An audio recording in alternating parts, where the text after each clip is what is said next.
ਸਾਹਿਬ JIO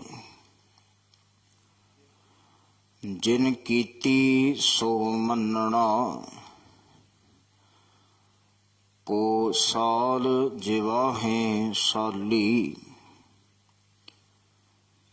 ਧਰਮ ਰਾਏ ਹੈ ਦੇਵਤਾ, ਲੈ ਗੱਲਾਂ ਕਦੇ ਦਲਾਲੀ। ਸਤਿਗੁਰ ਆਖੈ ਸੱਚਾ ਕਰੇ, ਸਾਬਾਤ ਹੋਵੈ ਦਰਹਾਲੀ। ਗੁਰ ਅੰਗਦ ਦੀ ਦੋਹੀ ਫਿਰੀ, ਸੱਚ ਕਰਤੈ ਬੰਧ ਬਹਾਲੀ। ਨਾਨਕ ਕਾਇਆ ਪਲਟ ਕਰ, ਮਲ ਤਖਤ ਬੈਠਾ ਸੈ ਡਾਲੀ। ਦਰ ਸੇਵੇ ਉਮਤ ਖੜੀ, ਮਸਕਲੈ ਹੋਏ ਜੰਗਾਲੀ।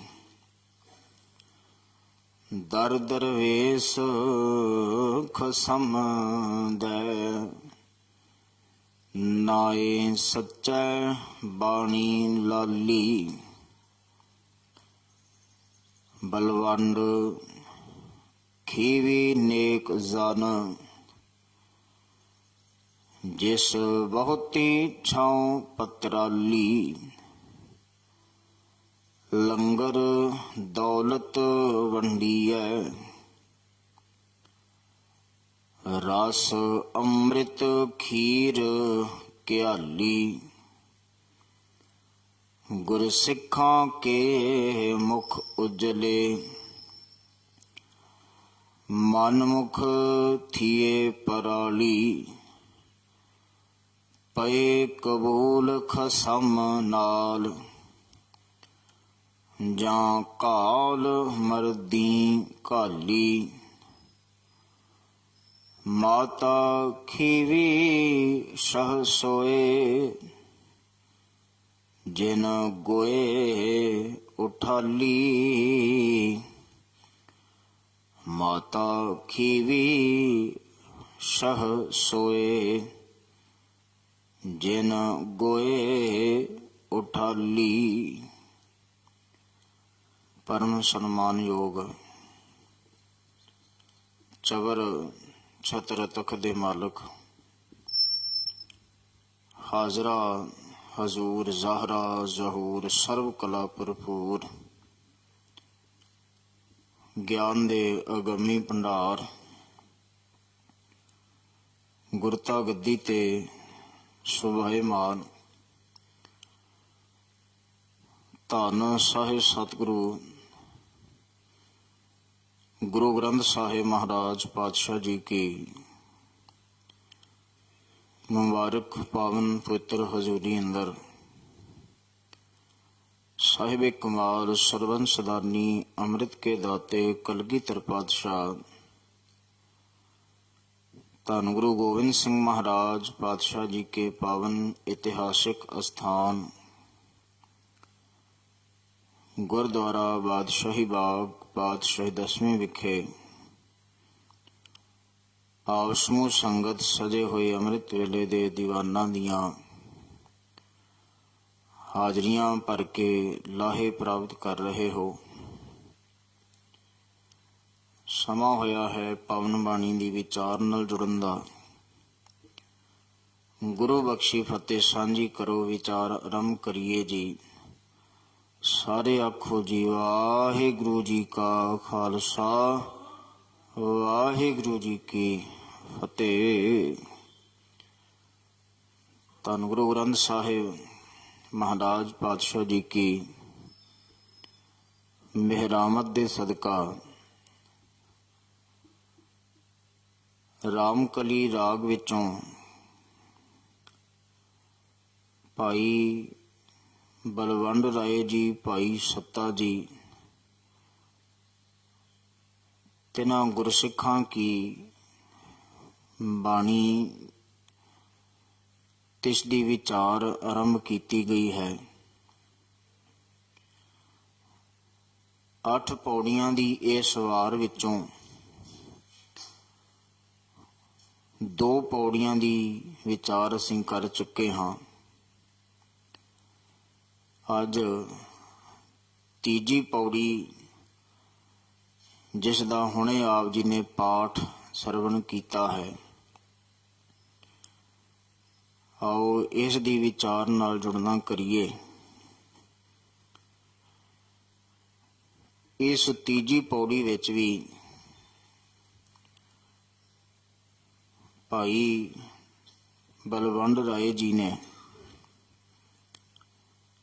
ਧੰਨ ਗੁਰੂ ਅੰਗਦ ਸਾਹਿਬ ਮਹਾਰਾਜ ਪਾਤਸ਼ਾਹ ਜੀ ਕੀ ਵਡਿਆਈ ਨੂੰ, ਸਿਫਤ ਨੂੰ ਉਚਾਰਨ ਕੀਤਾ ਹੈ ਅਤੇ ਇਸ ਪੌੜੀ ਵਿੱਚ ਇਹ ਵੀ ਭਾਈ ਬਲਵੰਡ ਰਾਏ ਜੀ ਦੱਸਦੇ ਹਨ ਕਿ ਗੁਰੂ ਅੰਗਦ ਸਾਹਿਬ ਮਹਾਰਾਜ ਕਿਸ ਢੰਗ, ਕਿਸ ਤਰੀਕੇ ਦੇ ਨਾਲ ਗੁਰੂ ਨਾਨਕ ਦੇ ਘਰ ਵਿੱਚ ਪ੍ਰਵਾਨ ਹੋਏ ਹਨ, ਕਬੂਲ ਹੋਏ ਹਨ, ਅਤੇ ਫਿਰ ਗੁਰੂ ਅੰਗਦ ਸਾਹਿਬ ਮਹਾਰਾਜ ਨੇ ਗੁਰੂ ਨਾਨਕ ਦੇ ਘਰ ਦੀ ਇਹ ਵਡਿਆਈ, ਗੁਰੂ ਜੋਤ ਆਪਣੇ ਅੰਦਰ ਟਿਕਾ ਕੇ ਇਹਦਾ ਚਾਨਣ ਹੋਰਾਂ ਨੂੰ ਜਿਵੇਂ ਬਖਸ਼ਿਆ ਹੈ, ਉਸ ਦੀ ਗੱਲ ਕੀਤੀ ਹੈ। ਅਤੇ ਇੱਕ ਹੋਰ ਖਾਸ ਵਿਲੱਖਣ ਬਾਤ ਜਿਹੜੀ ਹੈ ਉਹ ਇਸ ਪੌੜੀ ਵਿੱਚ ਭਾਈ ਬਲਵੰਡ ਰਾਏ ਜੀ ਨੇ ਦੱਸੀ ਹੈ ਕਿ ਜਿਵੇਂ ਗੁਰੂ ਅੰਗਦ ਸਾਹਿਬ ਮਹਾਰਾਜ ਪਾਤਸ਼ਾਹ ਜੀ ਗੁਰੂ ਨਾਨਕ ਦੇ ਘਰ ਵਿੱਚ ਪ੍ਰਵਾਨ ਪਏ ਹਨ, ਇਵੇਂ ਸੇਵਾ ਕਰਕੇ, ਸੇਵਾ ਦੀ ਦਾਤ ਨੂੰ ਧਾਰਨ ਕਰਕੇ, ਸੇਵਾ ਨੂੰ ਸਮਰਪਿਤ ਹੋ ਕਰਕੇ ਗੁਰੂ ਅੰਗਦ ਸਾਹਿਬ ਮਹਾਰਾਜ ਜੀ ਕੇ ਮਹਿਲ ਮਾਤਾ ਖੀਵੀ ਜੀ ਉਹ ਵੀ ਸੇਵਾ ਕਰਕੇ ਇਸ ਪਦਵੀ ਤੇ ਪਹੁੰਚੇ ਨੇ ਕਿ ਪੂਰੇ ਗੁਰੂ ਗ੍ਰੰਥ ਸਾਹਿਬ ਮਹਾਰਾਜ ਅੰਦਰ ਇਹ ਜਿਹੜਾ ਗੁਰੂ ਸਾਹਿਬਾਨ ਕੇ ਮਹਿਲ, ਉਹਨਾਂ ਵਿੱਚੋਂ ਜੇ ਨਾਮ ਆਇਆ ਤਾਂ ਸਿਰਫ ਮਾਤਾ ਖੀਵੀ ਜੀ ਦਾ ਆਇਆ ਹੈ। ਤੋ ਇਸ ਪੌੜੀ ਦੀ ਵਿਚਾਰ ਆਰੰਭ ਕਰੀਏ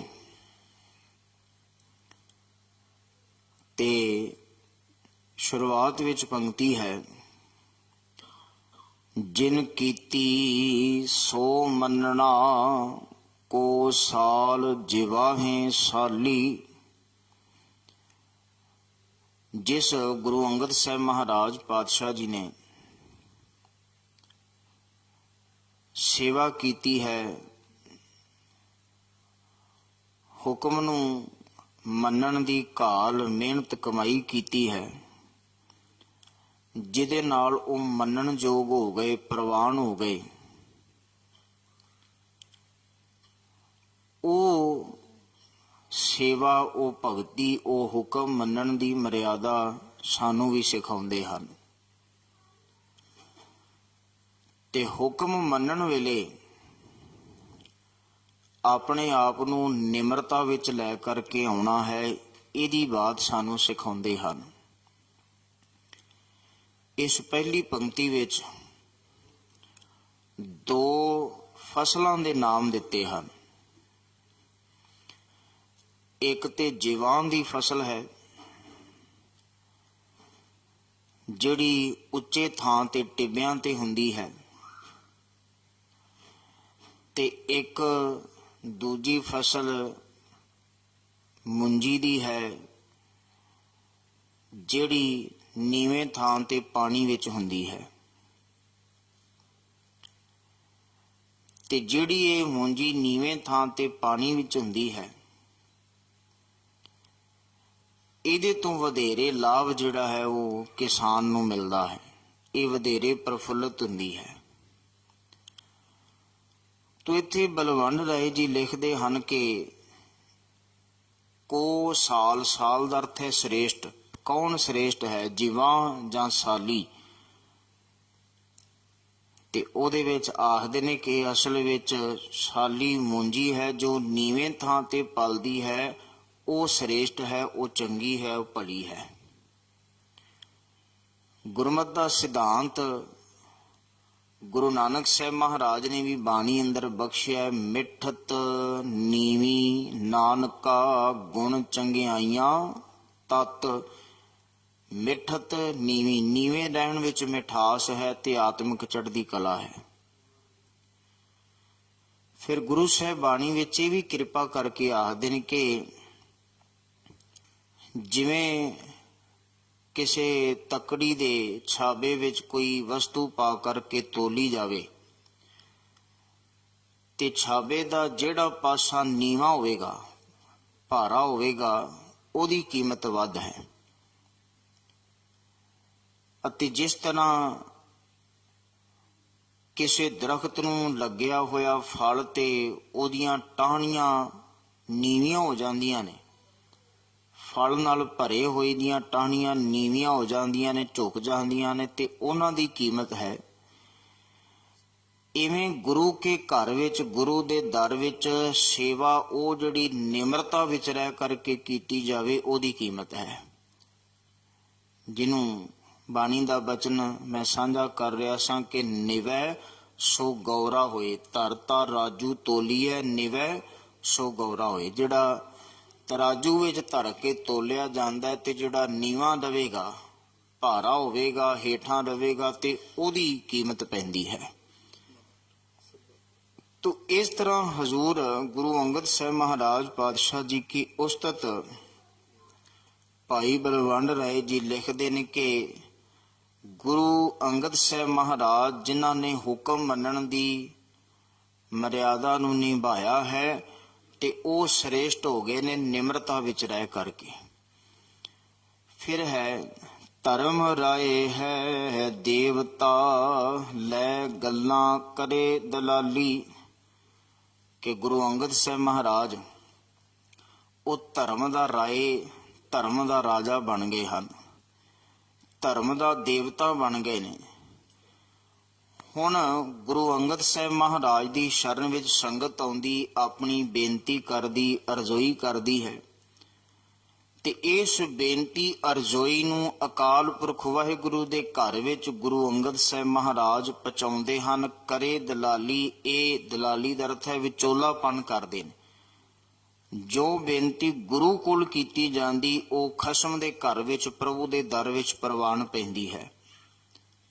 ਇਸ ਕਰਕੇ ਗੁਰੂ ਅੰਗਦ ਸਾਹਿਬ ਮਹਾਰਾਜ ਧਰਮ ਦੇ ਰਾਜਾ, ਧਰਮ ਦੇ ਦੇਵਤਾ ਬਣ ਗਏ ਕਿ ਸੰਗਤ ਉਹਨਾਂ ਕੋਲ ਆ ਕਰਕੇ ਅਰਦਾਸ ਬੇਨਤੀ ਰਜੋਈ ਕਰਦੀ ਤੇ ਉਸ ਅਰਦਾਸ ਬੇਨਤੀ ਨੂੰ ਕਰਤੇ ਦੇ ਘਰ ਵਿੱਚ ਪਹੁੰਚਾ ਕਰਕੇ ਤੇ ਸਿੱਖਾਂ ਸੇਵਕਾਂ ਦੀਆਂ ਝੋਲੀਆਂ ਭਰਨ ਲੱਗ ਪਏ ਹਨ। ਸਤਿਗੁਰ ਆਖੈ ਸੱਚਾ ਕਰੇ, ਸਾ ਬਾਤ ਹੋਵੇ ਦਰਹਾਲੀ। ਗੁਰੂ ਅੰਗਦ ਸਾਹਿਬ ਮਹਾਰਾਜ ਕੀ ਐਸੀ ਵਡਿਆਈ ਹੋ ਗਈ ਕਿ ਸਤਿਗੁਰ ਆਖੈ, ਜੋ ਗੁਰੂ ਅੰਗਦ ਸਾਹਿਬ ਮਹਾਰਾਜ ਆਖਦੇ ਨੇ, ਸੱਚਾ ਕਰੇ, ਸਦਾ ਥਿਰ ਪ੍ਰਭੂ ਮਾਲਕ ਉਹੀ ਕੁਝ ਕਰਦਾ ਹੈ। ਸਾ ਬਾਤ ਹੋਵੇ, ਉਹੀ ਗੱਲ ਹੁੰਦੀ ਹੈ। ਦਰਹਾਲੀ, ਦਰਹਾਲੀ ਦਾ ਅਰਥ ਹੈ ਤੁਰੰਤ ਹੀ, ਉਸੇ ਵੇਲੇ। ਜਿਵੇਂ ਵਿਦਵਾਨ ਸੱਜਣ ਇਹ ਵਿਚਾਰ ਦਿੰਦੇ ਨੇ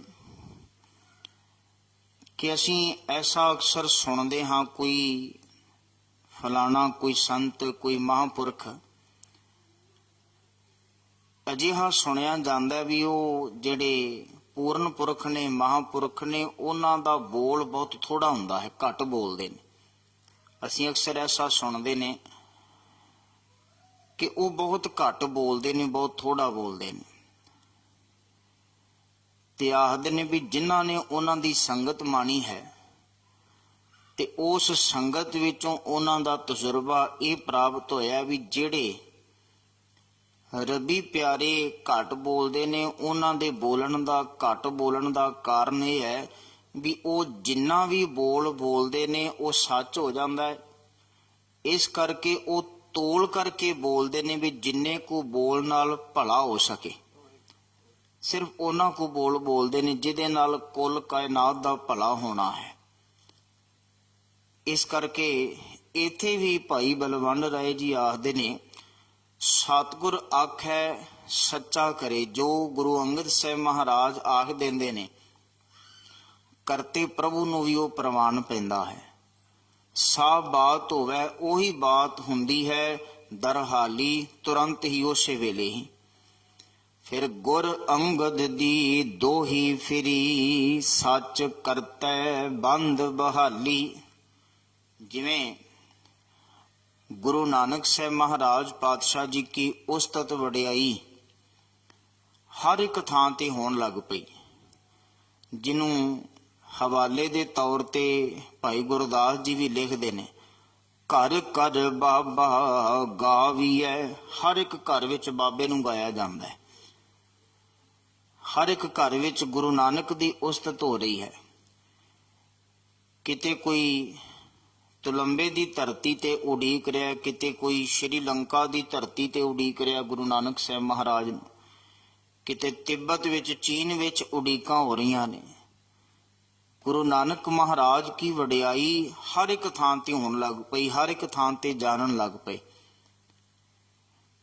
ਇਸੇ ਵਡਿਆਈ ਨੂੰ ਹੁਣ ਗੁਰੂ ਅੰਗਦ ਸਾਹਿਬ ਮਹਾਰਾਜ ਕੀ ਝੋਲੀ ਵਿੱਚ ਉਹਨਾਂ ਨੇ ਪਾਇਆ ਤੇ ਹੁਣ ਗੁਰ ਅੰਗਦ ਦੀ ਦੋਹੀ ਫਿਰੀ। ਗੁਰੂ ਅੰਗਦ ਸਾਹਿਬ ਮਹਾਰਾਜ ਕੀ ਵਡਿਆਈ ਹਰ ਥਾਂ ਦੇ ਉੱਤੇ ਹੋਣ ਲੱਗ ਪਈ ਹੈ। ਸੱਚ ਕਰਤੈ ਬੰਦ ਬਹਾਲੀ, ਸਦਾ ਥਿਰ ਪ੍ਰਭੂ ਕਰਤੇ ਨੇ ਗੁਰੂ ਅੰਗਦ ਸਾਹਿਬ ਮਹਾਰਾਜ ਕੀ ਵਡਿਆਈ ਰੂਪੀ ਇਹ ਬੰਦ ਆਪ ਬਹਾਲ ਕੀਤੀ ਹੈ। ਕਹਿਣ ਤੋਂ ਭਾਵ ਗੁਰੂ ਅੰਗਦ ਸਾਹਿਬ ਮਹਾਰਾਜ ਕੀ ਵਡਿਆਈ ਕਰਤੇ ਪ੍ਰਭੂ ਨੇ ਆਪ ਵਧਾਈ। ਜਿਵੇਂ ਗੁਰੂ ਨਾਨਕ ਸਾਹਿਬ ਮਹਾਰਾਜ ਦੀ ਵਡਿਆਈ ਨੂੰ ਵਧਾਇਆ ਹੈ, ਨਾਉ ਕਰਤਾ ਕਾਦਰ ਕਰੇ ਕਿਉਂ ਬੋਲ ਹੋਵੇ ਜੋ ਖੀਮਦਾ। ਇਵੇਂ ਹੁਣ ਗੁਰੂ ਅੰਗਦ ਸਾਹਿਬ ਮਹਾਰਾਜ ਕੀ ਵਡਿਆਈ ਵੀ ਓਨੀ ਹੀ ਉੱਚੀ ਤੇ ਵੱਡੀ ਹੋ ਗਈ ਹੈ। ਨਾਨਕ ਕਾਇਆ ਪਲਟ ਕਰ, ਮਲ ਤਖਤ ਬੈਠਾ ਸਹਿ ਡਾਲੀ। ਤੋ ਆਖਦੇ ਨੇ ਕਿ ਗੁਰੂ ਅੰਗਦ ਸਾਹਿਬ ਮਹਾਰਾਜ ਗੁਰੂ ਨਾਨਕ ਸਾਹਿਬ ਮਹਾਰਾਜ ਤੋਂ ਕੋਈ ਵੱਖਰੇ ਨਹੀਂ। ਇੱਥੇ ਲਿਖਿਆ ਨਾਨਕ ਕਾਇਆ ਪਲਟ ਕਰ। ਨਾਨਕ ਹੀ ਕਾਇਆ ਨੂੰ ਪਲਟ ਕੇ, ਸਰੀਰ ਨੂੰ ਬਦਲ ਕਰਕੇ, ਮਲ ਤਖਤ ਗੁਰਿਆਈ ਦਾ ਤਖਤ ਮਲ ਕੇ ਬੈਠਾ ਸਹਿ ਡਾਲੀ। ਸਹਿ ਦਾ ਅਰਥ ਹੈ ਸੈਂਕੜੇ, ਡਾਲੀ ਦਾ ਅਰਥ ਹੈ ਸ਼ਾਖਾਵਾਂ। ਜਿਵੇਂ ਕਿਸੇ ਇੱਕ ਦਰਖਤ ਨੂੰ ਸੈਂਕੜੇ ਹੀ ਸ਼ਾਖਾਵਾਂ ਨੇ, ਟਾਹਣੀਆਂ ਹਨ, ਉਵੇਂ ਸੈਂਕੜੇ ਹੀ ਸਿੱਖਾਂ ਸੇਵਕਾਂ ਦੇ ਸਮੇਤ ਗੁਰੂ ਅੰਗਦ ਸਾਹਿਬ ਮਹਾਰਾਜ ਪਾਤਸ਼ਾਹ ਜੀ ਵੀ ਗੁਰਿਆਈ ਦਾ ਤਖਤ ਮਲ ਕੇ ਬੈਠੇ ਨੇ। ਤੇ ਗੁਰੂ ਅੰਗਦ ਸਾਹਿਬ ਮਹਾਰਾਜ ਕੋਈ ਦੂਜਾ ਨਹੀਂ, ਉਹ ਗੁਰੂ ਨਾਨਕ ਰੂਪ ਹੀ ਨੇ। ਤੇ ਮੈਂ ਇਹ ਵੀ ਬੇਨਤੀ ਕਰਦਿਆਂ, ਗੁਰੂ ਗ੍ਰੰਥ ਸਾਹਿਬ ਮਹਾਰਾਜ ਜੀ ਕੀ ਮੁਬਾਰਕ ਪਵਿੱਤਰ ਬਾਣੀ ਵਿੱਚ 6 ਗੁਰੂ ਸਾਹਿਬਾਨ ਦੀ ਬਾਣੀ ਹੈ, ਔਰ ਇਸ 6 ਗੁਰੂ ਸਾਹਿਬਾਨ ਦੀ ਬਾਣੀ ਵਿੱਚ ਇੱਕ ਖਾਸ ਬੜੀ ਵੱਡੀ ਜਿਹੜੀ ਗੱਲ ਵੇਖਣ ਨੂੰ ਮਿਲਦੀ ਹੈ ਕਿ ਜੇ ਭਾਵੇਂ ਗੁਰੂ ਅੰਗਦ ਸਾਹਿਬ ਮਹਾਰਾਜ ਨੇ ਕੋਈ ਸ਼ਲੋਕ ਉਚਾਰਿਆ, ਭਾਵੇਂ ਗੁਰੂ ਅਮਰਦਾਸ ਮਹਾਰਾਜ ਨੇ ਕੋਈ ਬਾਣੀ ਕੋਈ ਸ਼ਲੋਕ ਉਚਾਰਿਆ, ਭਾਵੇਂ ਗੁਰੂ ਰਾਮਦਾਸ ਮਹਾਰਾਜ ਜੀ ਦੀ ਕੋਈ ਬਾਣੀ ਹੈ, ਭਾਵੇਂ ਗੁਰੂ ਅਰਜਨ ਸਾਹਿਬ ਜੀ ਦੀ ਬਾਣੀ, ਈਵਨ ਇੱਥੋਂ ਤੱਕ ਕਿ ਗੁਰੂ ਤੇਗ ਬਹਾਦਰ ਸਾਹਿਬ ਮਹਾਰਾਜ ਦੀ ਭਾਵੇਂ ਬਾਣੀ, ਤੇ ਸਾਰੇ ਗੁਰੂ ਸਾਹਿਬਾਨ ਦੀ ਬਾਣੀ ਵਿੱਚ ਮੋਹਰ ਛਾਪ ਅੱਖਰ ਇੱਕੋ ਹੈ, ਨਾਨਕ। ਕੋਈ ਦੂਜਾ ਅੱਖਰ ਨਹੀਂ ਜੀ। ਮੈਂ ਕਈ ਵਾਰ ਬੇਨਤੀ ਕੀਤੀ ਹੈ ਕਿ ਜਦੋਂ ਗੁਰੂ ਅਮਰਦਾਸ ਮਹਾਰਾਜ ਜੀ ਕੀ ਬਾਣੀ ਆਪ ਪੜ੍ਹਦੇ ਹੋ, ਆਨੰਦ ਸਾਹਿਬ ਦੀ ਬਾਣੀ ਪੜ੍ਹਦੇ ਹੋ, 40 ਪੌੜੀਆਂ ਦੀ ਬਾਣੀ ਪੜ੍ਹਦੇ ਹੋ, ਤੇ ਉਹਨਾਂ ਪੌੜੀਆਂ ਵਿੱਚ ਕਹਿ ਨਾਨਕ ਕਈ ਵਾਰ ਆਏਗਾ, ਲਗਭਗ ਹਰੇਕ ਪੌੜੀ ਵਿੱਚ ਆਉਂਦਾ ਹੈ। ਤੋ ਭਾਵੇਂ ਉਹ ਬਾਣੀ ਗੁਰੂ ਅਮਰਦਾਸ ਮਹਾਰਾਜ ਦੀ ਹੈ, ਪਰ ਉਸ ਬਾਣੀ ਵਿੱਚ ਮੋਹਰ ਅੱਖਰ ਛਾਪ ਇੱਕੋ ਰਹੀ ਹੈ, ਉਹ ਨਾਨਕ ਅੱਖਰ ਦੀ। ਇਸੇ ਤਰ੍ਹਾਂ ਗੁਰੂ ਰਾਮਦਾਸ ਮਹਾਰਾਜ ਜੀ ਕੀ ਬਾਣੀ ਵਿੱਚ ਵੀ ਨਾਨਕ ਅੱਖਰ ਮੋਹਰ ਛਾਪ ਵਰਤੀ ਜਾ ਰਹੀ ਹੈ। ਤੋ ਇਹਦਾ ਮੂਲ ਰੂਪ ਵਿੱਚ ਕਾਰਨ ਵੀ ਅਸਲ ਵਿੱਚ ਨਾਨਕ ਤੇ ਇੱਕੋ ਹੀ ਹੈ। ਜੋਤ ਓਹਾ ਜੁਗਤ ਸਾਏ, ਨਾਨਕ ਕਾਇਆ ਪਲਟ ਕਰ। ਇਸ ਕਰਕੇ ਨਾਨਕ ਅੱਖਰ ਦੀ ਵਰਤੋਂ ਜਿਹੜੀ ਬਾਕੀ ਗੁਰੂ ਸਾਹਿਬਾਨ ਨੇ ਕੀਤੀ, ਕਾਰਨ ਇਹ ਕਿ ਇਹ ਬਾਣੀ ਗੁਰੂ ਰੂਪ ਤੇ ਬਾਣੀ ਰੂਪ ਗੁਰੂ ਜਿਹੜਾ ਹੈ ਉਹ ਇੱਕੋ ਨਾਨਕ ਅੱਖਰ ਤੇ ਹੀ ਹੈ, ਭਾਵ ਵੱਖੋ ਵੱਖਰਾ ਕੁਝ ਨਹੀਂ ਹੈ। ਨਾਨਕ ਕਾਇਆ ਪਲਟ ਕਰ ਮਲ ਤਖਤ ਬੈਠਾ ਸਹਿ ਡਾਲੀ। ਇਸ ਕਰਕੇ ਗੁਰੂ ਅੰਗਦ ਸਾਹਿਬ ਮਹਾਰਾਜ ਤੇ ਗੁਰੂ ਨਾਨਕ ਸਾਹਿਬ ਮਹਾਰਾਜ ਵਿੱਚ ਕੋਈ ਵਖਰੇਵਾਂਪਣ ਨਹੀਂ। ਤੇ ਮੈਂ ਵੀ ਬੇਨਤੀ ਨਾਲ ਕਰਦਿਆਂ, ਬਹੁਤ ਸਾਰੇ ਇਸ ਤਰ੍ਹਾਂ ਵੀ ਸੋਚਦੇ ਨੇ ਵੀ ਗੁਰੂ ਨਾਨਕ ਸਾਹਿਬ ਮਹਾਰਾਜ ਕੁਝ ਵੱਖਰੇ ਤੇ ਗੁਰੂ ਗੋਬਿੰਦ ਸਿੰਘ ਮਹਾਰਾਜ ਕੁਝ ਵੱਖਰੇ ਹਨ।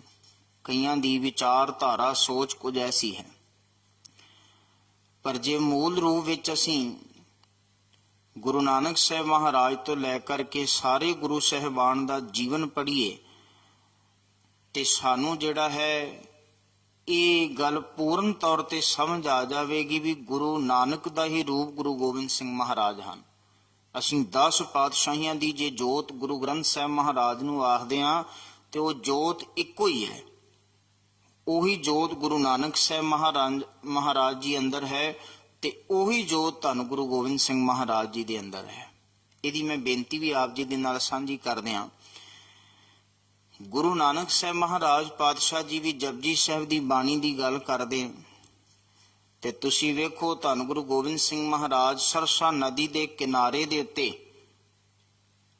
ਜਦੋਂ ਦੋਹਾਂ ਪਾਸੇ ਤੋਂ ਜਿਹੜਾ ਹੈ ਜੰਗ ਛਿੜਿਆ ਹੋਇਆ, ਇੱਕ ਪਾਸੇ ਸਰਸਾ ਨਦੀ ਦੇ ਅੰਦਰ ਹੜ੍ਹ ਆਇਆ ਪਾਣੀ ਦਾ, ਦੂਜੇ ਪਾਸੇ ਫੌਜ ਦਾ ਹੜ੍ਹ ਪਿਆ ਹੈ ਤੇ ਉਹਦੇ ਵਿਚਕਾਰ ਜੇ ਬਾਣੀ ਪੜ੍ਹੀ ਜਾ ਰਹੀ ਹੈ ਤੇ ਆਸਾ ਕੀ ਵਾਰ ਉਹ ਗੁਰੂ ਨਾਨਕ ਸਾਹਿਬ ਮਹਾਰਾਜ ਦੀ ਬਾਣੀ ਹੈ। ਇਸ ਕਰਕੇ ਵਖਰੇਵਾਂ ਕੁਝ ਨਹੀਂ ਹੈ।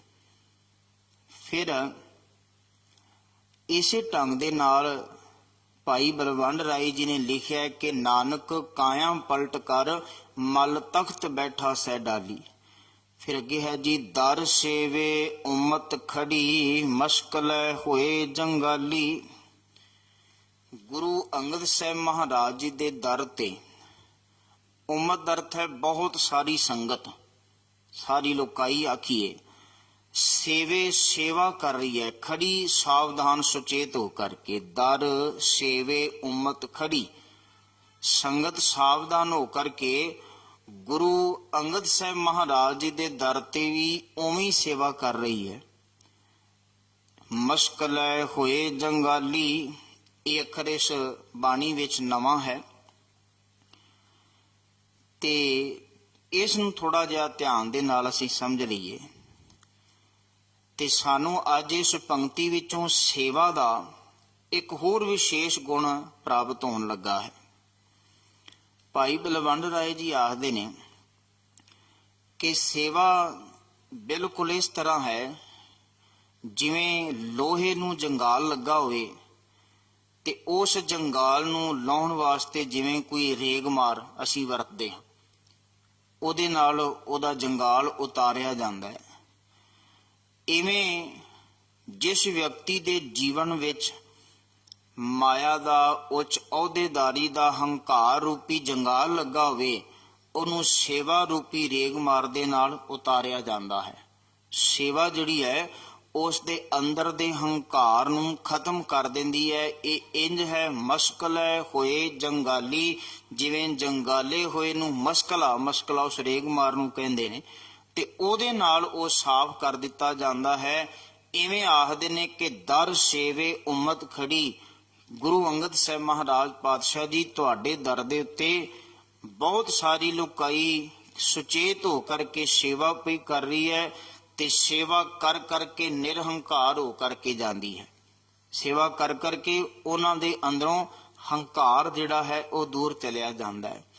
ਤੇ ਮੈਂ ਅਕਸਰ ਇਹ ਵੀ ਬੇਨਤੀ ਕੀਤੀ ਹੈ ਕਿ ਅਸਲ ਵਿੱਚ ਸੇਵਾ ਜੋ ਹੈ ਉਹ ਤੇ ਹੰਕਾਰ ਨੂੰ ਮਿਟਾਉਣ ਵਾਸਤੇ ਹੈ ਤੇ ਜੇ ਕਿਤੇ ਸੇਵਾ ਕਰਦੇ ਕਰਦੇ ਹੀ ਹੰਕਾਰੀ ਹੋ ਜਾਈਏ ਤੇ ਫਿਰ ਕਿੱਥੇ ਬਖਸ਼ੇ ਜਾਵਾਂਗੇ। ਇਸ ਕਰਕੇ ਸੇਵਾ ਉਸ ਅੰਦਰ ਦੇ ਹੰਕਾਰ ਨੂੰ ਖਤਮ ਕਰਨ ਵਾਸਤੇ ਹੈ। ਤੇ ਮੈਂ ਇਸ ਸੰਬੰਧ ਵਿੱਚ ਅਕਸਰ ਉਦਾਹਰਨ ਜਿਹੜੀ ਹੈ ਗੁਰ ਇਤਿਹਾਸ ਵਿੱਚੋਂ, ਗੁਰੂ ਕੇ ਸਿੱਖਾਂ ਦੇ ਇਤਿਹਾਸ ਵਿੱਚੋਂ ਸਾਂਝੀ ਕੀਤੀ ਹੈ। ਉਹ ਉਦਾਹਰਨ ਆਪ ਜੀ ਦੇ ਨਾਲ ਸਾਂਝੀ ਕਰਾਂ। ਤੇ ਜਿਸ ਵਕਤ ਗੁਰੂ ਕਾ ਖਾਲਸਾ ਜੰਗਲਾਂ ਵਿੱਚ ਰਹਿ ਰਿਹਾ ਹੈ ਤੇ ਗੁਰੂ ਕੇ ਖਾਲਸੇ ਦੀ ਇੱਕ ਐਸੀ ਚੜ੍ਹਤ ਬਣੀ ਹੈ ਜਿਹਦੇ ਨਾਲ ਕਹਿੰਦੇ ਨੇ ਕਿ ਗੁਰੂ ਕੇ ਖਾਲਸੇ ਦੇ ਅੱਗੇ ਜਿਹੜਾ ਸਮੇਂ ਦੇ ਹੁਕਮਰਾਨ ਨੇ ਭਾਈ ਸ਼ੁਬੇਗ ਸਿੰਘ ਦੇ ਰਾਹੀਂ ਨਵਾਬੀ ਭੇਜੀ ਗਈ, ਜਿਸ ਵਿੱਚ ਨਵਾਬੀ ਦੀ ਪੋਸ਼ਾਕ ਹੈ ਤੇ ਨਵਾਬੀ ਦਾ ਦਸਤਾਰਾ ਹੈ, ਖਿਲਤ ਜਗੀਰ ਹੈ। ਤੇ ਜਦੋਂ ਗੁਰੂ ਕੇ ਖਾਲਸੇ ਕੋਲੇ ਨਵਾਬੀ ਜਿਹੜੀ ਆਈ ਹੈ ਤੇ ਗੁਰੂ ਕੇ ਖਾਲਸੇ ਨੇ ਫੈਸਲਾ ਕੀਤਾ ਹੈ, ਪੰਜ ਪਿਆਰੇ ਸਾਹਿਬਾਨ ਨੇ ਫੈਸਲਾ ਕੀਤਾ ਵੀ ਇਹ ਨਵਾਬੀ ਅਸੀਂ ਕਪੂਰ ਸਿੰਘ ਜੋ ਉਸ ਵੇਲੇ ਸੇਵਾ ਕਰਦੇ ਨੇ ਗੁਰੂ ਕੀ ਸੰਗਤ ਵਿੱਚ, ਗੁਰੂ ਕੇ ਖਾਲਸੇ ਦੇ ਘੋੜਿਆਂ ਨੂੰ ਸੰਭਾਲਣ ਦੀ ਸੇਵਾ ਕਰਦੇ ਨੇ, ਤੇ ਕਹਿੰਦੇ ਨੇ ਵੀ ਨਵਾਬ ਕਪੂਰ ਸਿੰਘ ਨੂੰ ਨਵਾਬੀ ਦੇਣੀ ਹੈ। ਤੇ ਨਵਾਬ ਕਪੂਰ ਸਿੰਘ ਗੁਰੂ ਕਾ ਐਸਾ ਪਿਆਰਾ ਸਿੱਖ ਜਿਸ ਨੇ ਪੰਜ ਪਿਆਰੇ ਸਹਿਬਾਨ ਅੱਗੇ ਬੇਨਤੀ ਕੀਤੀ ਵੀ ਜੇ ਪੰਜ ਪਿਆਰਿਆਂ ਦਾ ਹੁਕਮ ਹੈ ਤੇ ਮੈਂ ਨਵਾਬੀ ਕਬੂਲ ਕਰਾਂਗਾ, ਪਰ ਮੇਰੀ ਇੱਕ ਬੇਨਤੀ ਹੈ ਵੀ ਇਸ ਨਵਾਬੀ ਦੀ ਪੁਸ਼ਾਕ ਨੂੰ ਮੈਂ ਸਭ ਤੋਂ ਪਹਿਲਾਂ ਪੰਜ ਪਿਆਰੇ ਸਹਿਬਾਨ ਦੇ ਚਰਨਾਂ ਨਾਲ ਛੁਹਾ ਕਰਕੇ ਫਿਰ ਪਹਿਨਾਂਗਾ, ਕਿ ਇਹ ਨਵਾਬੀ ਜਿਹੜੀ ਹੈ ਉਹ ਪੰਜ ਪਿਆਰੇ ਸਹਿਬਾਨ ਦੇ ਚਰਨਾਂ ਤੋਂ ਉੱਚੀ ਨਹੀਂ ਹੈ। ਫਿਰ ਨਾਲ ਉਹਨਾਂ ਨੇ ਬੇਨਤੀ ਕੀਤੀ ਵੀ ਦੂਜੀ ਬੇਨਤੀ ਮੇਰੀ ਇਹ ਹੈ ਕਿ ਮੈਂ ਨਵਾਬੀ ਤੇ ਪ੍ਰਵਾਨ ਕਰ ਲੈਂਦਾ ਹਾਂ, ਪਰ ਨਵਾਬੀ ਪ੍ਰਵਾਨ ਕਰਕੇ ਐਸਾ ਨਾ ਹੋਵੇ ਵੀ ਮੇਰੇ ਤੋਂ ਸੰਗਤ ਦੀ ਜਾਂ ਇਹ ਘੋੜਿਆਂ ਦੀ ਮੈਂ ਸੰਭਾਲ ਦੀ ਸੇਵਾ ਕਰਦਾ ਤੇ ਸੇਵਾ ਨਾ ਮੇਰੇ ਤੋਂ ਖੋ ਲਈ ਜਾਵੇ, ਸੇਵਾ ਉਸੇ ਤਰ੍ਹਾਂ ਜਾਰੀ ਰਹਿਣੀ ਚਾਹੀਦੀ। ਜਦੋਂ ਕਿਤੇ ਕਿਸੇ ਨੂੰ ਉੱਚਾ ਕੋਈ ਅਹੁਦਾ ਮਿਲਦਾ ਹੈ ਤੇ ਅਕਸਰ ਐਸਾ ਹੁੰਦਾ ਹੈ ਵੀ ਉਹ ਆਪਣੀ ਸੇਵਾ ਗਵਾ ਬੈਠਦਾ ਹੈ, ਪਰ ਨਵਾਬ ਕਪੂਰ ਸਿੰਘ ਗੁਰੂ ਕੇ ਸਿੱਖ ਨੇ ਇਹ ਸੇਵਾ ਕਰਕੇ ਆਪਣੇ ਅੰਦਰੋਂ ਹੰਕਾਰ ਨੂੰ ਬਿਲਕੁਲ ਨਾਸ਼ ਕਰ ਦਿੱਤਾ ਹੈ ਤੇ ਇਹ ਆਖਿਆ ਵੀ ਨਵਾਬ ਹੁੰਦਿਆਂ ਹੋਇਆਂ ਵੀ ਮੈਂ ਸੰਗਤ ਦੀ ਸੇਵਾ ਕਰਨ ਤੋਂ ਪਿੱਛੇ ਨਹੀਂ ਹਟਣਾ। ਉਹਦਾ ਕਾਰਨ ਗੁਰੂ ਗ੍ਰੰਥ ਸਾਹਿਬ ਮਹਾਰਾਜ ਨੇ ਰਹਿਮਤ ਕੀਤੀ ਤੇ ਸਾਨੂੰ ਸਮਝਾਇਆ। ਨਵਾਬ ਕਪੂਰ ਸਿੰਘ ਨੇ ਬਾਣੀ ਵਿੱਚੋਂ ਇਹ ਪੜ੍ਹਿਆ, ਜੋ ਸੁਖ ਪ੍ਰਭ ਗੋਬਿੰਦ ਕੀ ਸੇਵਾ ਸੋ ਸੁਖ ਰਾਜ ਨਾ ਲਈ ਹੈ। ਉਹਨਾਂ ਨੇ ਪੜ੍ਹਿਆ ਵੀ ਜਿਹੜਾ ਸੁਖ ਸੇਵਾ ਵਿੱਚ ਹੈ ਉਹ ਰਾਜ ਕੀਤਿਆਂ ਵੀ ਨਹੀਂ ਹੈ। ਇਸ ਕਰਕੇ ਸੇਵਾ ਜਿਹੜੀ ਹੈ ਉਹ ਮਨ ਵਿੱਚੋਂ ਹੰਕਾਰ ਨੂੰ, ਮਨ ਦੇ ਅੰਦਰੋਂ ਸਭ ਵਿਕਾਰਾਂ ਦੇ ਜੰਗਾਲ ਨੂੰ ਲਾਉਣ ਵਾਸਤੇ ਮਸਕਲਾ ਹੈ। ਫਿਰ ਅੱਗੇ ਹੈ ਜੀ, ਦਰ ਦਰਵੇਸ਼ ਖਸਮਦੈ ਨਾਏ ਸੱਚੈ ਬਾਣੀ ਲਾਲੀ।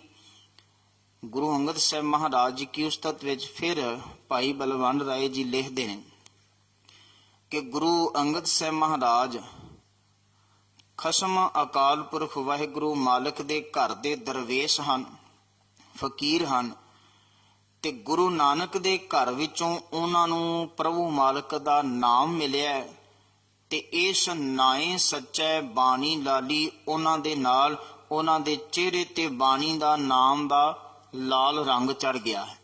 ਆਖਣ ਤੋਂ ਭਾਵ ਉਹਨਾਂ ਦੇ ਚਿਹਰੇ ਦਾ ਨੂਰ ਵਧਿਆ ਹੈ, ਉਹਨਾਂ ਦਾ ਤੇਜ ਪ੍ਰਤਾਪ ਵਧਿਆ ਹੈ। ਇਸ ਬਾਣੀ ਦੇ ਨਾਲ ਹੀ ਉਹਨਾਂ ਦੇ ਅੰਦਰ ਲਾਲੀ ਚੜੀ ਹੈ। ਫਿਰ ਅਗਲੀ ਪੰਕਤੀ ਧਿਆਨ ਦੇਣ ਯੋਗ, ਬਲਵੰਡ ਖੀਵੀ ਨੇਕ ਜਨ ਜਿਸ ਬਹੁਤੀ ਛਾਉ ਪਤਰਾਲੀ। ਇਸ ਬਲਵੰਡ ਅੱਖਰ ਨੂੰ ਬੜੇ ਧਿਆਨ ਦੇ ਨਾਲ ਇੱਥੇ ਪੜ੍ਹਨਾ ਹੈ। ਇੱਕ ਬੇਨਤੀ ਇਸੇ ਪੰਕਤੀ ਤੋਂ ਸਾਂਝੀ ਕਰਾਂ, ਹਰ ਇੱਕ ਗੁਰੂ ਕੇ ਸਿੱਖ ਦਾ ਫਰਜ਼ ਹੈ ਵੀ ਉਹ ਬਾਣੀ ਪੜ੍ਹੇ। ਇਥੋਂ ਤੱਕ ਸਿੱਖ ਰਹਿਤ ਮਰਿਆਦਾ ਵਿੱਚ ਇਹ ਵੀ ਜ਼ਿਕਰ ਕੀਤਾ ਗਿਆ ਹੈ ਕਿ ਹਰ ਇੱਕ ਗੁਰੂ ਕਾ ਸਿੱਖ ਆਪਣੇ ਘਰ ਵਿੱਚ ਹੀ ਬੱਚਿਆਂ ਨੂੰ ਗੁਰਮੁਖੀ ਪੜ੍ਹਾਉਣ ਦਾ ਜਿਹੜਾ ਹੈ ਪ੍ਰਬੰਧ ਕਰੇ। ਗੁਰੂ ਗ੍ਰੰਥ ਸਾਹਿਬ ਮਹਾਰਾਜ ਜੀ ਕੀ ਮੁਬਾਰਕ ਬਾਣੀ ਗੁਰਮੁਖੀ ਅੱਖਰਾਂ ਵਿੱਚ ਹੈ ਤੇ ਇਸ ਕਰਕੇ ਅਸੀਂ ਆਪਣੇ ਬੱਚਿਆਂ ਨੂੰ ਗੁਰਮੁਖੀ ਪੜ੍ਹਾਈਏ ਤਾਂ ਕਿ ਉਹ ਬਾਣੀ ਪੜ੍ਹਨ ਵਾਲੇ ਪਾਸੇ ਆਉਣ।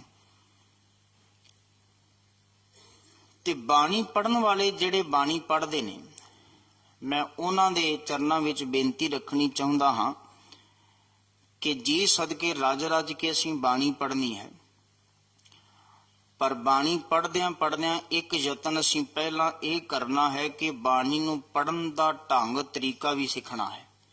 ਇਹ ਬੜਾ ਜ਼ਰੂਰੀ ਹੈ, ਜਿਹਨੂੰ ਬਾਣੀ ਦੀ ਸੰਥਿਆ ਕਹਿੰਦੇ ਨੇ। ਉਹਦਾ ਜਿਹੜਾ ਮੂਲ ਰੂਪ ਵਿੱਚ ਕਾਰਨ ਮੈਂ ਆਪ ਜੀ ਦੇ ਨਾਲ ਸਾਂਝਾ ਕਰਾਂ। ਸਹਿਜੇ ਸਹਿਜ ਪੰਕਤੀਆਂ ਦੇ ਅੱਖਰਾਂ ਨੂੰ ਤੇ ਅਸੀਂ ਪੜ੍ਹਦੇ ਜਾਵਾਂਗੇ, ਪਰ ਜੇ ਸੰਥਿਆ ਨਾ ਹੋਵੇਗੀ ਤੇ ਸਾਨੂੰ ਸਮਝ ਕੁਝ ਨਹੀਂ ਪੈਣ ਵਾਲਾ। ਉਹਦਾ ਕਾਰਨ ਇਹ ਪੰਕਤੀ ਹੈ, ਬਲਵੰਡ ਖੀਵੀ ਨੇਕ ਜਨ। ਬਹੁਤੇ ਪੜ੍ਹਨ ਵਾਲੇ ਬਲਵੰਡ ਖੀਵੀ ਇਕੱਠਾ ਪਾਠ ਕਰਦੇ ਨੇ, ਪਰ ਯਾਦ ਰੱਖਣਾ ਬਲਵੰਡ ਇਹ ਨਾਮ ਅੱਖਰ ਹੈ ਭਾਈ ਬਲਵੰਡ ਰਾਏ ਜੀ ਦਾ, ਜੋ ਪੁਰਸ਼ ਨੇ, ਮਰਦ ਨੇ, ਤੇ ਖੀਵੀ ਇਹ ਗੁਰੂ ਅੰਗਦ ਸਾਹਿਬ ਮਹਾਰਾਜ ਜੀ ਕੇ ਮਹਿਲ ਦਾ ਨਾਮ, ਉਹਨਾਂ ਦੀ ਪਤਨੀ ਦਾ ਨਾਮ ਹੈ। ਤੇ ਜੇ ਅਸੀਂ ਬਲਵੰਡ ਖੀਵੀ ਇਕੱਠਾ ਪਾਠ ਕਰਾਂਗੇ ਤੇ ਇਹਦੇ ਕੋਈ ਅਰਥ ਨਹੀਂ ਲੱਭਣਗੇ। ਇੱਕ ਮਰਦ ਹੈ ਤੇ ਇੱਕ ਇਸਤਰੀ ਹੈ, ਤੋ ਬਲਵੰਡ ਬਿਲਕੁਲ ਰੋਕ ਕਰਕੇ ਪਾਠ ਕਰਨਾ। ਜਿਹੜੀ ਮੈਂ ਬਾਣੀ ਦੀ ਸੰਥਿਆ ਦੀ ਗੱਲ ਕਰ ਰਿਹਾ ਸਾਂ, ਉਹ ਇਹ ਨੁਕਤਿਆਂ ਵਾਸਤੇ ਹੈ, ਇਸ ਗੱਲ ਨੂੰ ਸਮਝਣ ਵਾਸਤੇ ਹੈ। ਤੋ ਜਿਵੇਂ ਨਾਨਕ ਅੱਖਰ ਸੰਬੋਧਨ ਜਾਂ ਮੂਲ ਰੂਪ ਵਿੱਚ ਨਾਨਕ ਅੱਖਰ ਮੋਹਰ ਛਾਪ ਹੁੰਦੀ ਹੈ, ਇਸੇ ਤਰ੍ਹਾਂ ਬਲਵੰਡ ਇੱਥੇ ਮੋਹਰ ਛਾਪ, ਜਿਸ ਤੋਂ ਪਤਾ ਲੱਗਦਾ ਵੀ ਇਹ ਪੌੜੀ ਭਾਈ ਬਲਵੰਡ ਰਾਏ ਜੀ ਦੀ ਲਿਖੀ ਹੋਈ ਹੈ। ਇਸ ਤੋਂ ਪਹਿਲਾਂ 2 ਪੌੜੀਆਂ ਅਸੀਂ ਹੋਰ ਪੜ੍ਹੀਆਂ ਨੇ, ਤੇ ਉਹਨਾਂ ਵਿੱਚੋਂ ਵੀ ਇਹ ਸਿਰਲੇਖ, ਇਹ ਅੱਖਰ ਦੱਸਦਾ ਹੈ ਕਿ ਉਹ ਭਾਈ ਬਲਵੰਡ ਰਾਏ ਜੀ ਦੀਆਂ ਲਿਖੀਆਂ ਪੌੜੀਆਂ ਨੇ, ਰਚਨਾ ਹੈ। ਤੋ ਬਲਵੰਡ ਤੇ ਰੋਕ ਕਰਕੇ ਬਲਵੰਡ ਨੀਵੀ ਖੀਵੀ ਨੇਕ ਜਨ। ਖੀਵੀ ਮਾਤਾ ਜੀ ਦਾ ਨਾਮ ਹੈ, ਗੁਰੂ ਅੰਗਦ ਸਾਹਿਬ ਮਹਾਰਾਜ ਜੀ ਕੇ ਮਹਿਲ। ਤੇ ਮੈਂ ਸ਼ੁਰੂਆਤ ਵਿੱਚ ਬੇਨਤੀ ਕਰ ਰਿਹਾ ਸਾਂ, ਜਿਸ ਤਰ੍ਹਾਂ ਗੁਰੂ ਨਾਨਕ ਮਹਾਰਾਜ ਪਾਤਸ਼ਾਹ ਜੀ ਕੇ ਘਰ ਦਰ ਵਿੱਚ ਗੁਰੂ ਅੰਗਦ ਸਾਹਿਬ ਮਹਾਰਾਜ ਜੀ ਸੇਵਾ ਕਰਕੇ ਪ੍ਰਵਾਨ ਹੋਏ ਨੇ, ਉਵੇਂ ਮਾਤਾ ਖੀਵੀ ਜੀ ਦੀ ਪ੍ਰਵਾਨਗੀ ਤੁਸੀਂ ਇੱਥੇ ਵੇਖੋ ਕਿ ਪੂਰੇ ਗੁਰੂ ਗ੍ਰੰਥ ਸਾਹਿਬ ਮਹਾਰਾਜ ਜੀ ਕੀ ਮੁਬਾਰਕ ਪਵਿੱਤਰ ਬਾਣੀ ਵਿੱਚ ਜੇ ਕਿਸੇ ਔਰਤ ਦਾ ਨਾਮ ਆਇਆ ਤੇ ਉਹ ਮਾਤਾ ਖੀਵੀ ਜੀ ਦਾ ਨਾਮ ਹੀ ਆਇਆ ਹੈ। ਬਾਕੀ ਸਾਰੇ ਗੁਰੂ ਸਾਹਿਬਾਨ ਕੇ ਮਹਿਲ ਕਿਸੇ ਦਾ ਨਾਮ ਨਹੀਂ, ਜੇ ਇੱਕੋ ਨਾਮ ਗੁਰੂ ਅੰਗਦ ਸਾਹਿਬ ਮਹਾਰਾਜ ਜੀ ਕੇ ਮਹਿਲ ਮਾਤਾ ਖੀਵੀ ਜੀ ਦਾ ਆਇਆ ਹੈ। ਤੋ ਇੱਥੇ ਭਾਈ ਬਲਵੰਡ ਰਾਏ ਜੀ ਜ਼ਿਕਰ ਕਰਦੇ ਨੇ। ਕਈ ਵਾਰ ਐਸਾ ਹੁੰਦਾ ਹੈ ਕਿ ਘਰ ਦੇ ਵਿੱਚ ਕੋਈ ਇੱਕ ਜੀ ਬੰਦਗੀ ਕਰਨ ਵਾਲਾ, ਕੋਈ ਸੇਵਾ ਕਰਨ ਵਾਲਾ, ਸਿਮਰਨ ਕਰਨ ਵਾਲਾ, ਬਾਕੀ ਸਾਰੀ ਪਰਿਵਾਰ ਦੇ ਉੱਤੇ ਉਹਦਾ ਬਹੁਤਾ ਕੋਈ ਅਸਰ ਨਹੀਂ ਹੁੰਦਾ। ਪਰ ਬਹੁਤ ਸਾਰੇ ਥਾਂ ਐਸੇ ਹਨ ਜਿੱਥੇ ਜਿਹੋ ਜਿਹਾ ਮਾਹੌਲ ਘਰ ਦੇ ਵਿੱਚ ਘਰ ਦੇ ਮੁਖੀ ਦਾ ਹੁੰਦਾ ਹੈ ਤੇ ਬਾਕੀਆਂ ਤੇ ਵੀ ਉਹਦਾ ਅਸਰ ਹੁੰਦਾ ਹੈ। ਕਿਤੇ ਐਸਾ ਹੁੰਦਾ ਹੈ ਕਿ ਪਤੀ ਜਿਹੜਾ ਬੜੀ ਸੇਵਾ ਕਰਦਾ ਹੈ, ਬੰਦਗੀ ਕਰਦਾ ਹੈ, ਬਾਣੀ ਪੜ੍ਹਦਾ ਹੈ, ਪਰ ਪਤਨੀ ਦਾ ਐਸਾ ਸੁਭਾਅ ਨਹੀਂ ਹੈ। ਕਿਤੇ ਪਤਨੀ ਬਹੁਤ ਬਾਣੀ ਪੜ੍ਹਨ ਵਾਲੀ ਹੁੰਦੀ ਹੈ ਤੇ ਪਤੀ ਕਿਤੇ ਐਸਾ ਹੁੰਦਾ ਵੀ ਜਿਹੜਾ ਸ਼ਰਾਬਾਂ ਵਿੱਚ ਗਲਤਾਨ ਹੋ ਜਾਂਦਾ ਹੈ। ਇਸ ਤਰ੍ਹਾਂ ਬੜਾ ਵੱਖੋ ਵੱਖਰਾ ਵਖਰੇਵਾਂ ਸੰਸਾਰ ਅੰਦਰ। ਪਰ ਇਧਰ ਗੁਰੂ ਅੰਗਦ ਸਾਹਿਬ ਮਹਾਰਾਜ ਕੇ ਘਰ ਦੀ ਵਡਿਆਈ ਇਹ ਹੈ ਵੀ ਜਿਹੋ ਜੇ ਗੁਰੂ ਅੰਗਦ ਸਾਹਿਬ ਮਹਾਰਾਜ ਜੀ ਦਾ ਜੀਵਨ ਹੈ, ਉਹੋ ਜਿਹਾ ਜੀਵਨ ਮਾਤਾ ਖੀਵੀ ਜੀ ਦਾ, ਉਹਨਾਂ ਦੀ ਪਤਨੀ ਦਾ ਵੀ ਹੈ, ਜਿਹਦੇ ਕਾਰਨ ਕਰਕੇ ਭਾਈ ਬਲਵੰਡ ਰਾਏ ਜੀ ਨੇ ਗਵਾਹੀ ਦਿੱਤੀ ਗੁਰੂ ਗ੍ਰੰਥ ਸਾਹਿਬ ਮਹਾਰਾਜ ਅੰਦਰ, ਬਲਵੰਡ ਖੀਵੀ ਨੇਕ ਜਨ। ਬੜੀ ਹੀ ਨੇਕ ਜਨ ਦਾ ਅਰਥ ਹੈ ਔਰਤ, ਜਿਸ ਬਹੁਤੀ ਛਾਂ ਪਤਰਾਲੀ। ਜਿਵੇਂ ਕੋਈ ਸੰਘਣੇ ਪੱਤਰਾਂ ਵਾਲਾ ਦਰਖਤ ਹੋਵੇ ਤੇ ਉਹਦੀ ਛਾਂ ਵੀ ਸੰਘਣੀ ਹੁੰਦੀ ਹੈ, ਇਵੇਂ ਮਾਤਾ ਖੀਵੀ ਜੀ ਦੀ ਮਾਇਆ ਮਮਤਾ ਇਹ ਵੀ ਬਹੁਤ ਹੀ ਜਿਹੜੀ ਹੈ ਉਹ ਛਾਂ ਵਾਲੀ, ਸੰਘਣੀ ਛਾਂ ਵਾਲੀ। ਕਹਿਣ ਤੋਂ ਭਾਵ ਗੁਰੂ ਕੇ ਸਿੱਖਾਂ ਨਾਲ ਉਸੇ ਤਰ੍ਹਾਂ ਦਾ ਹੀ ਪਿਆਰ ਭਾਵਨਾ ਰੱਖਦੇ ਨੇ, ਜਿਹੋ ਜੀ ਪਿਆਰ ਭਾਵਨਾ ਗੁਰੂ ਅੰਗਦ ਸਾਹਿਬ ਮਹਾਰਾਜ ਜੀ ਦੀ ਹੈ। ਤੋ ਇੱਥੇ ਇੱਕ ਬੇਨਤੀ ਹੋਰ ਆਪ ਜੀ ਦੇ ਨਾਲ ਸਾਂਝੀ ਕਰਾਂ। ਇਸੇ ਹੀ ਪੰਕਤੀ ਵਿੱਚੋਂ ਫਿਰ ਇੱਕ ਦੂਜਾ ਕਾਰਨ ਸਾਨੂੰ ਲੱਭਦਾ ਹੈ, ਬਾਣੀ ਦੀ ਸੰਥਿਆ ਕਿੰਨੀ ਕੁ ਜ਼ਰੂਰੀ ਹੈ। ਗੁਰੂ ਗ੍ਰੰਥ ਸਾਹਿਬ ਮਹਾਰਾਜ ਦੀ ਬਾਣੀ ਵਿੱਚ ਅੱਖਰ ਜਨ ਨਾਨਕ ਧੂੜ ਮੰਗੈ ਤਿਸ ਗੁਰ ਸਿੱਖੀ। ਮੈਂ ਕਈ ਵਾਰੀ ਬੇਨਤੀ ਸਾਂਝੀ ਕੀਤੀ, ਉਸੇ ਤੋਂ ਉਦਾਹਰਨ। ਜਨ ਦਾ ਅਰਥ ਹੈ ਦਾਸ, ਸੇਵਕ। ਪਰ ਜਿਹੜਾ ਇਹ ਅੱਖਰ ਇੱਥੇ ਜਨ ਹੈ, ਇਹ ਉਸ ਦਾਸ ਤੇ ਸੇਵਕ ਦੇ ਅਰਥਾਂ ਵਿੱਚ ਨਹੀਂ ਹੈ। ਇਹ ਫਾਰਸੀ ਦਾ ਅੱਖਰ ਜਿਸ ਦੇ ਪੈਰ ਹੇਠ ਬਿੰਦੀ ਲਾ ਕਰਕੇ ਜਨ, ਜਿਹਦਾ ਅਰਥ ਹੈ ਔਰਤ। ਇਹ ਅੱਖਰ ਗੁਰੂ ਗ੍ਰੰਥ ਸਾਹਿਬ ਮਹਾਰਾਜ ਜੀ ਕੀ ਪਵਿੱਤਰ ਬਾਣੀ ਵਿੱਚ ਜਿਹੜਾ 2 ਵਾਰੀ ਆਇਆ ਹੈ। ਗੁਰੂ ਨਾਨਕ ਸਾਹਿਬ ਮਹਾਰਾਜ ਨੇ ਇਸ ਅੱਖਰ ਨੂੰ ਵਰਤਿਆ ਹੈ।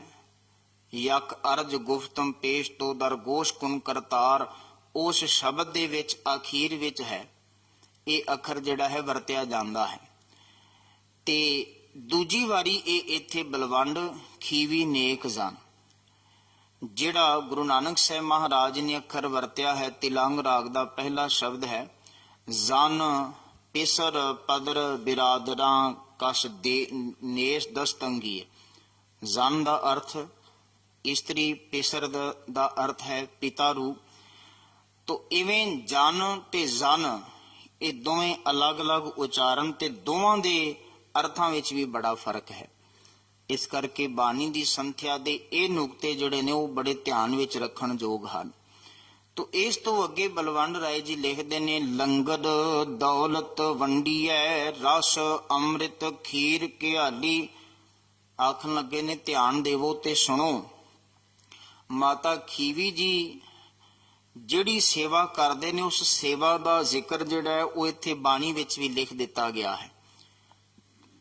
ਲੰਗਰ ਦੌਲਤ ਵੰਡੀ ਹੈ ਰਸ ਅੰਮ੍ਰਿਤ ਖੀਰ ਘਿਆਲੀ।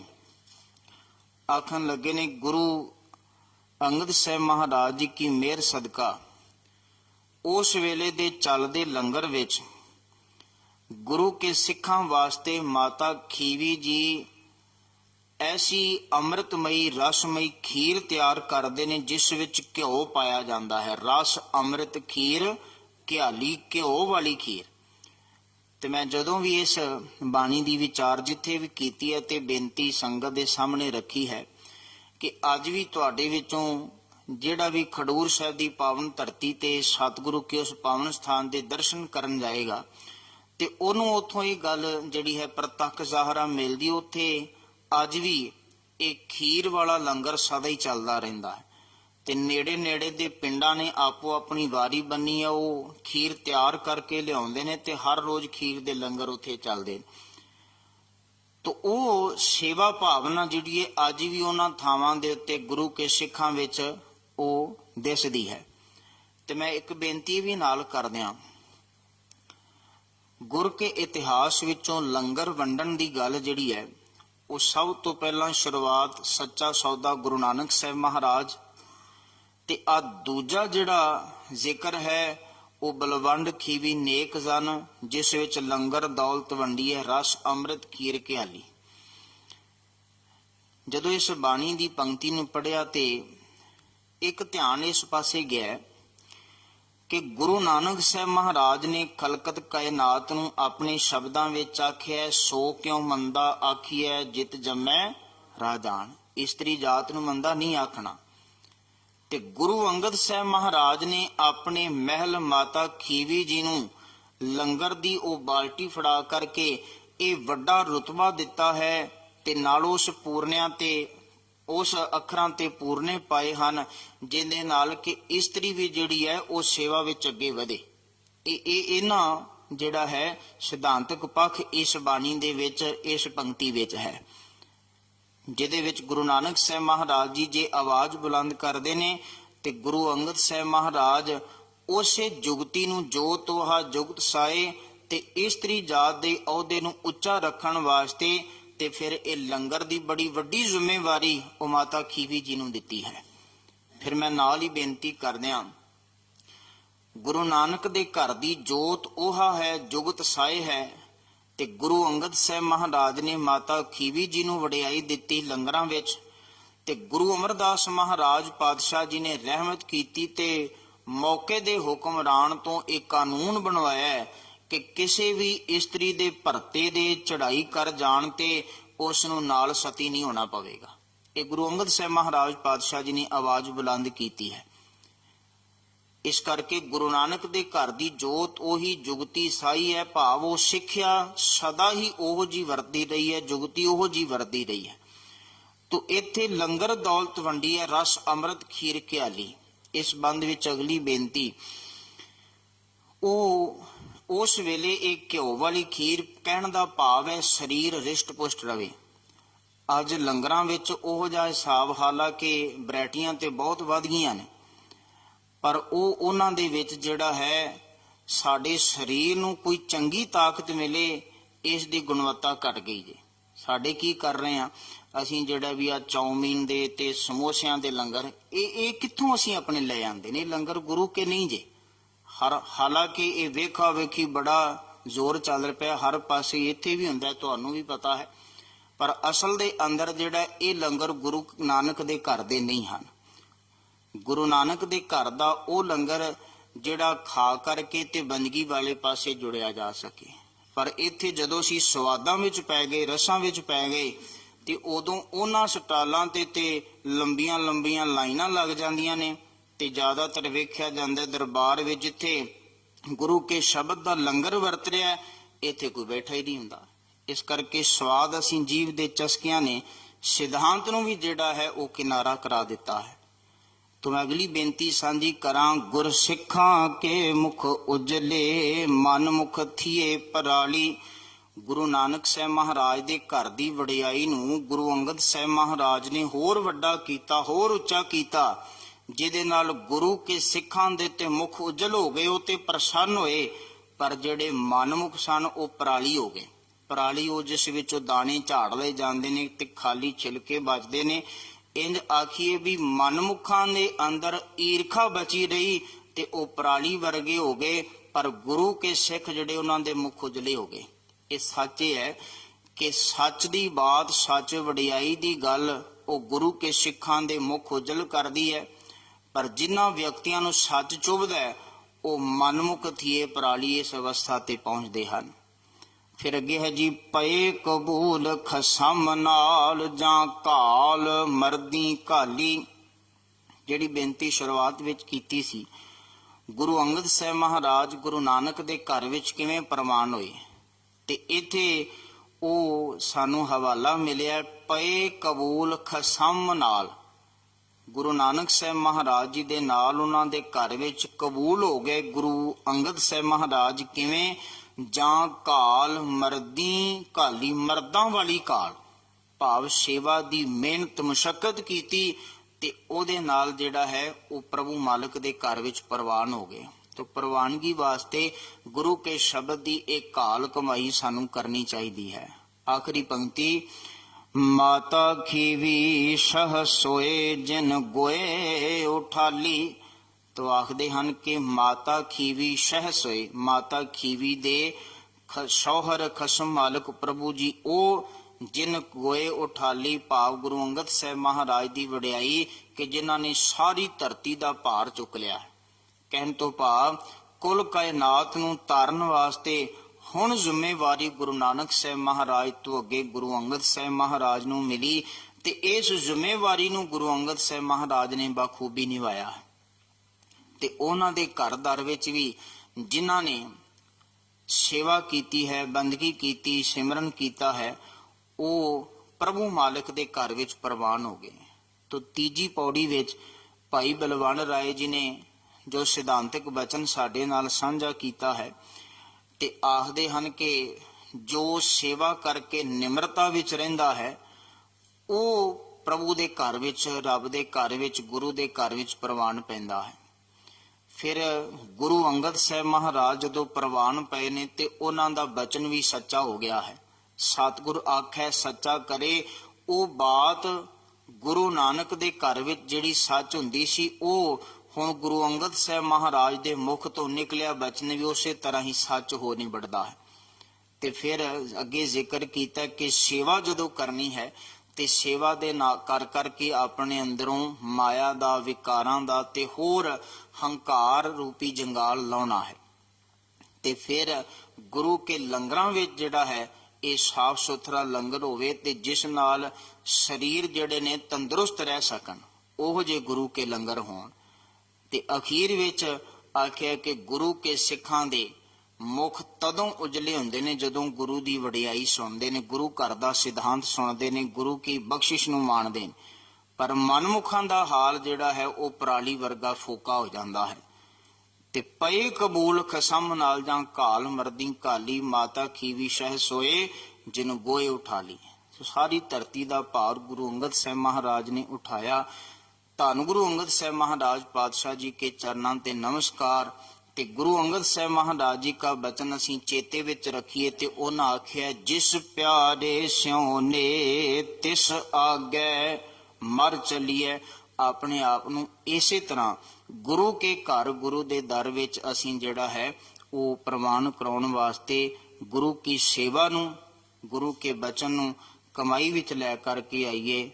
ਭੁੱਲਾਂ ਚੁੱਕਾਂ ਦੀ ਖੇਮਾ। ਇਸ ਤੋਂ ਅਗਲੀ ਪੌੜੀ ਦੀ ਵਿਚਾਰ ਕੱਲ ਦੇ ਦੀਵਾਨ ਵਿੱਚ ਸਾਂਝੀ ਕਰਾਂਗੇ। ਮੇਰੀਆਂ ਭੁੱਲਾਂ ਮੇਰੀਆਂ ਜਾਣ ਕਰਕੇ ਮੇਰੀ ਝੋਲੀ ਵਿੱਚ ਪਾ ਦੇਣੀਆਂ। ਗੁਰੂ ਕਾ ਬਚਨ ਜੋ ਵਿਚਾਰ ਰੂਪ ਵਿੱਚ ਸਾਂਝਾ ਕੀਤਾ ਹੈ, ਇਹ ਬਚਨ ਗੁਰੂ ਕੀ ਪਵਿੱਤਰ ਬਾਣੀ ਦਾ ਹੈ ਤੇ ਇਸ ਵਿਚਾਰ ਨੂੰ ਗੁਰੂ ਕੀ ਪਵਿੱਤਰ ਬਾਣੀ ਦੇ ਆਸ਼ੇ ਅਨੁਸਾਰ ਅਸੀਂ ਸਾਰਿਆਂ ਨੇ ਹੀ ਆਪੋ ਆਪਣਾ ਜੀਵਨ ਬਣਾਉਣਾ ਹੈ। ਭੁੱਲਾਂ ਚੁੱਕਾਂ ਦੀ ਖੇਮਾ। ਸਾਰੇ ਆਖੋ ਜੀ ਵਾਹਿਗੁਰੂ ਜੀ ਕਾ ਖਾਲਸਾ, ਵਾਹਿਗੁਰੂ ਜੀ ਕੀ